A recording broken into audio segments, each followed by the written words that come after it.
नमस्कार दोस्तों, मैं आशित त्यागी युग करवट पर आपका स्वागत करता हूं। हम सभी जानते हैं कल गणतंत्र दिवस है, तो आज खबरों के पोस्टमार्टम में इसी को लेके दो बातें करना चाहूँगा। एक बात जो सबसे महत्वपूर्ण ये है कि गणतंत्र दिवस से देश में एक नई व्यवस्था लागू होने जा रही है। अब अंग्रेजी के साथ साथ अन्य कई भाषाओं में भी सुप्रीम कोर्ट के फैसले उपलब्ध होंगे। ये भारतीय कानून व्यवस्था में एक बड़े बदलाव का दौर है और ये उसका परिणाम है। इसके लिए लंबे समय से मांग की जा रही थी। गणतंत्र दिवस के मौके पर सुप्रीम कोर्ट देशवासियों को बड़ी सौगात दे रहा है। भारत के मुख्य न्यायाधीश DY चंद्रचूड़ ने घोषणा की कि गणतंत्र दिवस से इलेक्ट्रॉनिक सुप्रीम कोर्ट रिपोर्ट्स यानी कि ESCR परियोजना अब विभिन्न भारतीय अनुसूचित भाषाओं में शीर्ष अदालत के फैसले प्रदान करना शुरू कर देगी। CJI ने वकीलों से कहा कि शीर्ष अदालत कुछ स्थानीय अनुसूचित भाषाओं में फैसले प्रदान करने के लिए ESCR योजना के हिस्से का संचालन करेगी। ESCR के अलावा स्थानीय भाषाओं में सुप्रीम कोर्ट के 1091 फैसले भी गणतंत्र दिवस पर उपलब्ध होंगे। जो बताते कि संविधान की 8वीं अनुसूची में 22 भाषाएं हैं, जिनमें असमिया, बंगाली, गुजराती, हिंदी, कन्नड़, कश्मीरी, कोंकणी, मलयालम, मणिपुरी, मराठी, नेपाली, उड़िया, पंजाबी, संस्कृत, सिंधी, तमिल, तेलुगु, उर्दू, बोडो, संथाली, मैथिली और डोगरी शामिल हैं। शीर्ष अदालत के फैसले उसकी वेबसाइट, उसके मोबाइल ऐप और नेशनल जुडिशियल डेटा ग्रिड पर उपलब्ध होंगे। तो ये एक बहुत महत्वपूर्ण सूचना कि सुप्रीम कोर्ट के फैसले अब अंग्रेजी के अलावा देश की तमाम और भाषाओं में भी उपलब्ध होंगे, जिससे सामान्य जन को लाभ मिलेगा, फ़ायदा मिलेगा। अदालती फैसले पढ़ने में, उनको समझने में आसानी होगी। दूसरी सूचना भी गणतंत्र दिवस से ही संबंधित है और इस खबर को पढ़ने के बाद, मेरे द्वारा दी जा रही सूचना मिलने के बाद आपका सीना गर्व से चौड़ा हो जाएगा। आप भारतीय सेना पर बहुत गर्व करेंगे। कल गणतंत्र दिवस में की परेड जो होती है, उसमें सेना की तरफ से जो प्रमुख हथियार, हेलीकॉप्टर्स दिखाए जाने वाले हैं, उनके बारे में मैं आपको आज बताने जा रहा हूँ। टाइगर कैट एक ऐसी मिसाइल जो ब्रिटेन में बनाई गई है। ये सतह से हवा में मार करने वाली शॉर्ट रेंज की मिसाइल है। आर्मी वर्जन को टाइगर कैट और नौसैनिक वर्जन को सी कैट कहते हैं। ये 68 किलो वजनी मिसाइल 1.48 मीटर लंबी है। ये अपने साथ 18 किलोग्राम का हथियार ले जा सकती है। इसकी रेंज आधा किलोमीटर से 5 किलोमीटर तक है। इसकी गति 1000 किलोमीटर प्रति घंटा है। फिलहाल दुनिया भर के करीब 1.5 दर्जन देश इसके 7 से ज़्यादा वेरिएंट्स इस्तेमाल कर रहे हैं। इसको कल आप गणतंत्र दिवस परेड में देख सकते हैं। इसके अलावा आकाश मिसाइल ज़मीन से हवा में मार करने वाली भारत की सबसे खतरनाक मिसाइलों में से एक है। आकाश प्राइम में स्वदेशी एक्टिव RF सीकर लगा हुआ है, जो दुश्मन के टारगेट को पहचानने की सटीकता को बढ़ाता है। आकाश NG आकाश न्यू जनरेशन मिसाइल का सफल परीक्षण हो चुका है। ये ज़मीन से हवा में मार करने वाली मिसाइल है। इसे भारतीय वायुसेना ने बनाया है। इसकी रेंज 40 से 80 किलोमीटर है। इसमें active electronically scanned array multi function radar लगा है, जो एक साथ कई दुश्मन मिसाइलों या विमानों को स्कैन कर सकता है। फिलहाल भारत में आकाश के 3 वेरिएंट मौजूद हैं। पहला आकाश MJ, दूसरा आकाश MK, तीसरा मैक। जो अगला एक हथियार आप देखेंगे, ध्रुवास्त्र उसको बोलते हैं। ये पहले नाग मिसाइल के नाम से जाना जाता था, लेकिन अब इसका नाम ध्रुवास्त्र कर दिया गया है। भारत में बनी हेलिना 260 मीटर प्रति सेकंड की स्पीड से चलती है, यानी 828 किलोमीटर प्रति घंटा इसकी गति आती है। मिसाइल से बचने के लिए दुश्मन के टैंक को मौका भी नहीं मिलेगा। ये स्पीड इतनी हल्की है कि पलक झपकते ही दुश्मन के भारी से भारी टैंक बर्बाद कर देगी। रेंज 500 मीटर से लेकर 20 किलोमीटर तक है और सबसे बड़ी बात कि हर मौसम में काम करती है। ब्रह्मोस मिसाइल हवा से ही रास्ता बदलने में सक्षम है। चलते फिरते टारगेट को बर्बाद कर देती है। ये 10 मीटर की ऊंचाई पर उड़ान भरने में सक्षम है, यानी दुश्मन के रडार इसे देख ही नहीं पाएंगे। इसको मार गिराना लगभग असंभव है। ब्रह्मोस मिसाइल अमेरिका के टोमाहॉक मिसाइल से दुगनी तेज़ी से उड़ती है। ब्रह्मोस के 4 नौसैनिक वेरिएंट हैं। युद्धपोत से लॉन्च की जाने वाली ब्रह्मोस मिसाइल 20 किलोमीटर वॉरहेड ले जा सकती है। ये मिसाइल 4321 किलोमीटर प्रति घंटा की स्पीड से चलती है। इसके 2 स्टेज का प्रोपेलर सिस्टम लगा है, पहला सॉलिड और दूसरा लिक्विड। दूसरा स्टेज रेजिमेंट इंजन है, इसे सुपरसोनिक गति प्रदान करता है। असल में हर जगह फाइटर प्लेन नहीं जा सकते, जो फाइटर जेट्स हैं वो हर जगह नहीं जा सकते क्योंकि उनकी गति ज़्यादा होती है, इसलिए कुछ जगहों पर हमला करने के लिए अटैक हेलीकॉप्टर्स की ज़रूरत पड़ती है। अपाचे हेलीकॉप्टर को पहले AH-64D ब्लॉक 3 भी उड़ाया जाता था। हेलीकॉप्टर को उड़ाकर उसके साथ ड्रोन्स भी उड़ाए जा सकते हैं। इसे उड़ाने के लिए 2 पायलट की ज़रूरत होती है। अधिकतम 293 किलोमीटर प्रति घंटा की रफ्तार से उड़ सकता है। कॉम्बैट रेंज 476 किलोमीटर है। सामान्य तौर पर 1900 किलोमीटर उड़ सकता है। अधिकतम 20,000 फीट तक जा सकता है। इसमें 30 मिलीमीटर की एक M230 चेन गन लगी है जो 1 मिनट में 1200 राउंड फायर करती है।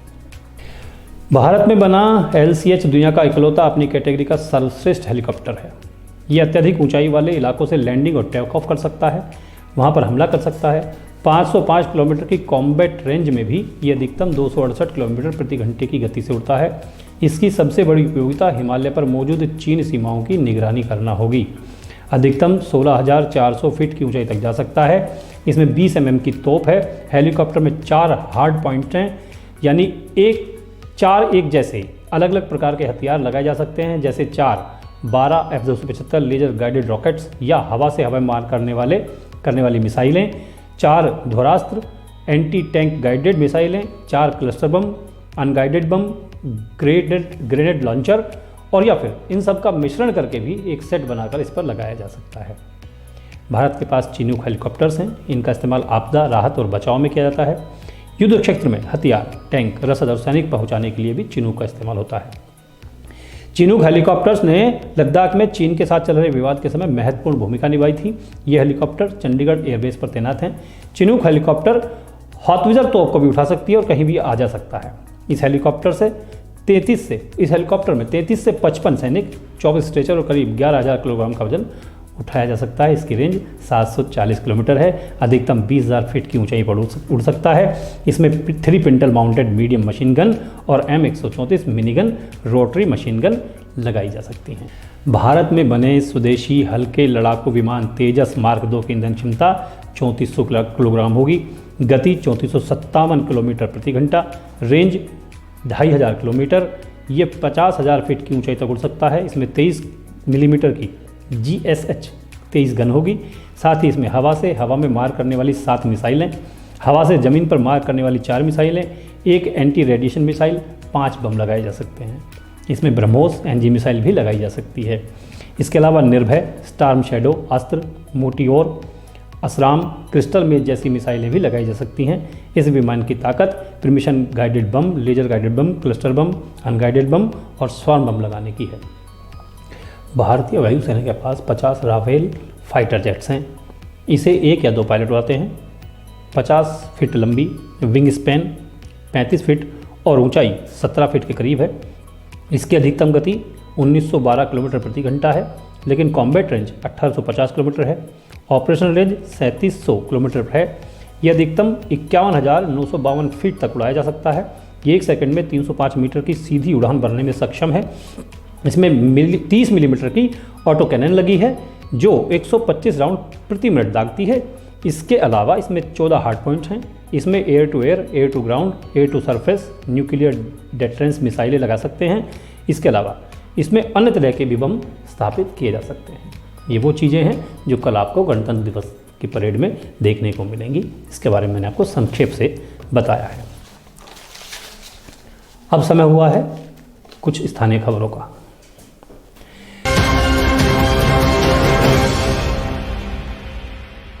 गाजियाबाद में इन्वेस्टर समिट का आयोजन किया गया। इसमें केंद्रीय मंत्री VK सिंह, उत्तर प्रदेश सरकार के मंत्री नरेंद्र कश्यप और राकेश सचान मुख्य रूप से मौजूद रहे। यहाँ 92,000 करोड़ के निवेश को स्वीकृति दी गई। VK सिंह ने कहा कि गाजियाबाद, फरीदाबाद और नोएडा को मिलाकर एक नया इकोनॉमिक सेंटर बनाने पर सरकार काम शुरू कर चुकी है। इंडस्ट्रियल डेवलपमेंट में यूपी को नंबर 1 बनाने के लिए गाजियाबाद के कौशाम्बी में प्रशासन की ओर से इन्वेस्टर्स समिट का आयोजन किया गया। समिट में बड़ी संख्या में इन्वेस्टर्स के पहुंचने से जिला प्रशासन के अधिकारी खुश नजर आए। इस मौके पर DM RK सिंह ने घोषणा की कि पहले जिले में करीब 89,000 करोड़ रुपए से अधिक के निवेश के प्रस्ताव आए थे, मगर अब 92,000 करोड़ के निवेश का रास्ता साफ हो चुका है। इन्वेस्टर समिट में केंद्रीय मंत्री VK सिंह, उत्तर प्रदेश सरकार के मंत्री राकेश सचान और नरेंद्र कश्यप मौजूद रहे।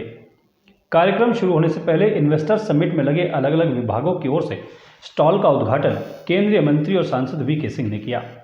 इस दौरान DM RK Singh, police commissioner Ajay Mishra, नगर आयुक्त डॉक्टर नितिन गौड़, विधायक अतुल गर्ग, मंजू सिवाच, धर्मेश तोमर, अजीत पाल त्यागी, जिला पंचायत अध्यक्ष ममता त्यागी, जीएमडीआईसी श्रीनाथ पासवान, डीएलसी रवि शास्त्री यादव भी मौजूद रहे।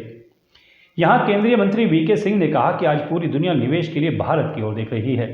यूपी में गाजियाबाद निवेशकों के लिए सबसे ज़्यादा फायदेमंद है क्योंकि यहाँ पास में ही जेवर एयरपोर्ट है, सड़कों की बेहतर कनेक्टिविटी है, जल्द ही रैपिड ट्रेन शुरू होने वाली है। सरकार फरीदाबाद, गाजियाबाद और नोएडा को मिलाकर इकोनॉमिक सेंटर बनाने पर काम कर रही है। गाजियाबाद दिल्ली के नज़दीक है।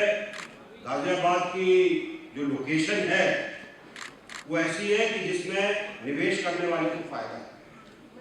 दिल्ली नज़दीक है, जेवर का हवाई अड्डा जो कि सबसे बड़ा हवाई अड्डा होगा जल्दी तैयार हो रहा है।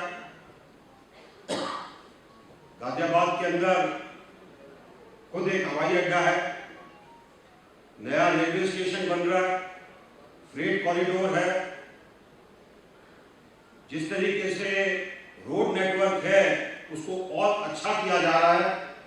जितना रोड नेटवर्क है उसके बारे में आपको पता ही है कि किस तरीके से हम देहरादून से या मेरठ से या दिल्ली से कनेक्टेड है। साथ साथ हमारी कोशिश है कि गाजियाबाद कानपुर इकोनॉमिक कॉरिडोर पर जल्दी काम शुरू हो।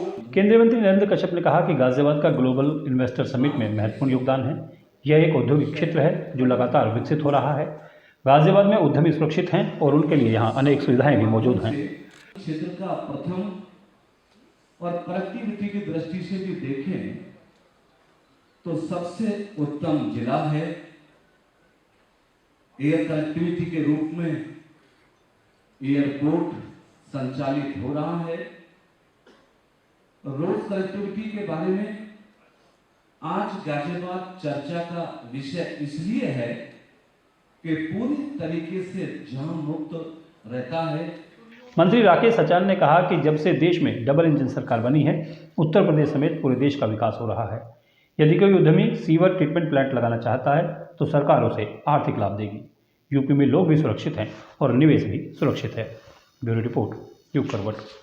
शाहरुख खान की फिल्म पठान आज रिलीज हुई। हालांकि पीएम ने किसी भी तरह के विरोध नहीं करने की बात कही थी, लेकिन फिर भी कुछ शहरों में हिंदू संगठनों ने इसका विरोध किया। गाजियाबाद के आरडीसी में भी फिल्म के विरोध में प्रदर्शन हुआ। हालांकि सभी जगह पुलिस बल तैनात किया गया था। शाहरुख खान की फिल्म पठान आज रिलीज हुई। गाजियाबाद में अनेक सिनेमा हॉल और मल्टीप्लेक्स के बाहर कड़ी सुरक्षा की गई। आरडीसी के गौर मॉल पर कुछ लोग विरोध करने पहुंचे।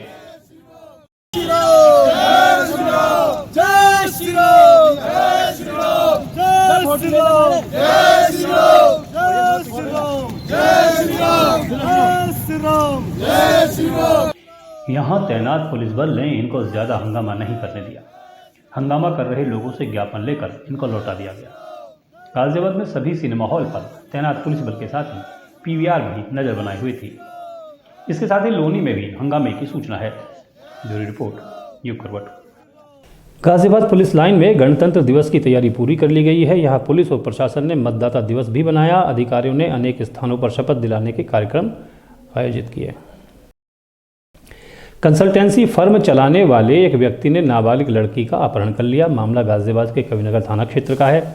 आरोपी पहले से ही 2 शादियां कर चुका है। गाजियाबाद पुलिस ने लड़की को बरामद करके आरोपी को गिरफ्तार कर लिया है। पुलिस हिरासत में खड़े इस आदमी का नाम सलमान है। आरोप है कि सलमान ने एक नाबालिग लड़की का अपहरण कर लिया था। इसने 14 दिसंबर को लड़की का अपहरण किया था। तभी से पुलिस इसकी तलाश कर रही थी।